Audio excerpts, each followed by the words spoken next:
Welcome to స్వదస్తూరి రచనలు. ఈరోజు మనం ఐక్యరాజ్య సమితి చేసిన ఒక తీర్మానం న్యాయపదంలో ముందడుగు అనే విషయం గురించి మాట్లాడుకుందాం. ఇది ముఖ్యంగా న్యాయమూర్తుల శ్రేయస్సు గురించి జరగబడిన ఒక తీర్మానం.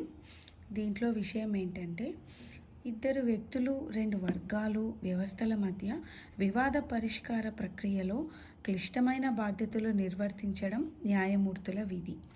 ఇందులో తీవ్ర స్థాయిలో మానసిక ఆందోళన, భావోద్వేగ ఒత్తిళ్లను ఎదుర్కోవాల్సి ఉంటుంది. నిర్దేశిత న్యాయ విధానాన్ని అనుసరించి విచారణలు చేపట్టి తీర్పులు ఇవ్వడం సులభమైన ప్రక్రియేమీ కాదు. రోజు 8 గంటల పాటు సాక్ష్యాల నమోదు, వాద ప్రతివాదనలు వినడం న్యాయమూర్తుల శారీరక, మానసిక ఆరోగ్యంపై తీవ్ర ప్రభావం చూపుతుంది. అంతేకాకుండా కేసుల విచారణ సమయంలో కక్షదారుల విపరీతమైన ప్రవర్తన, న్యాయవాదుల వ్యాఖ్యలు, పోలీసులు, ప్రభుత్వాల నిర్లక్ష్యము వారిని మనస్తాపానికి గురిచేస్తూ ఉంటాయి. ఇంకా తీర్పులతో అసంతృప్తి చెందిన వారు అసత్య ప్రచారాలు కూడా చేస్తుంటారు. క్రమశిక్షణతో, నిజాయితీతో, విశ్రాంతి లేకుండా పనిచేసే న్యాయమూర్తులకి ఇవన్నీ బాధాకరమే. న్యాయమూర్తులు కఠిన ఆంక్షల కారణంగా బంధువులు, స్నేహితులను కలుసుకోవడం కూడా తక్కువే. వృత్తిరీత్యా ఇతర వర్గాలతో మమేకం కాలేని న్యాయమూర్తుల సమస్యలను పట్టించుకునేవారే లేరు. వారి సమస్యలను శాస్త్రీయంగా పరిశీలించి అర్థం చేసుకునే వ్యవస్థలు కూడా లేవు. ఇలాంటి పరిస్థితుల్లో కొద్దిగా మార్పు మొదలైంది. ఈ సమస్యని అంతర్జాతీయ స్థాయిలో విశ్లేషించి అంతర్జాతీయ న్యాయ శ్రేయో దినోత్సవ నిర్వహణకు ఐక్యరాజ్య సమితి తీర్మానం చేసింది. గ్లోబల్ జ్యుడిషియల్ ఇంటిగ్రిటీ నెట్వర్క్ సంస్థ చేసిన సర్వే ఆధారంగా ప్రపంచవ్యాప్తంగా ఇందులో పాల్గొన్న న్యాయమూర్తుల్లో 92% మంది అధిక పనిభారంతో ఆందోళనలో ఉన్నారు.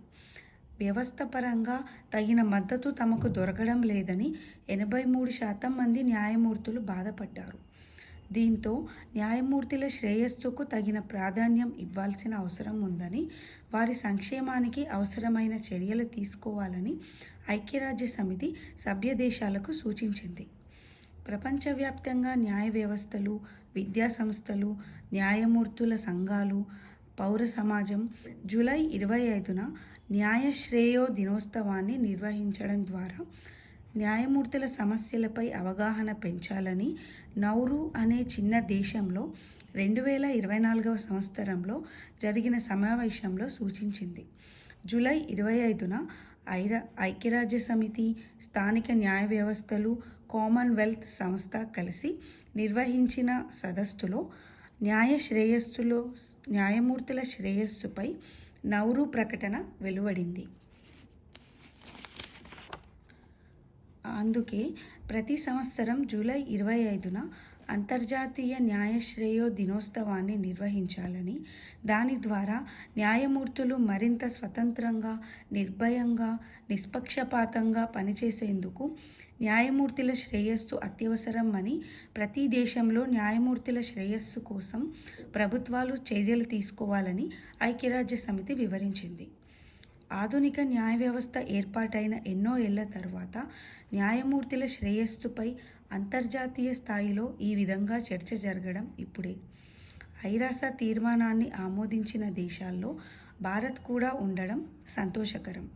న్యాయమూర్తులు సెలవు దినాల్లో కూడా పనిచేయాల్సి ఉంటుందని, వారి ఒత్తిడిని, సవాళ్ళని అర్థం చేసుకొని మనం వాటిని గుర్తించి వారిపై దాడులు, వ్యక్తిత్వ హననాలను ఖండించాలి.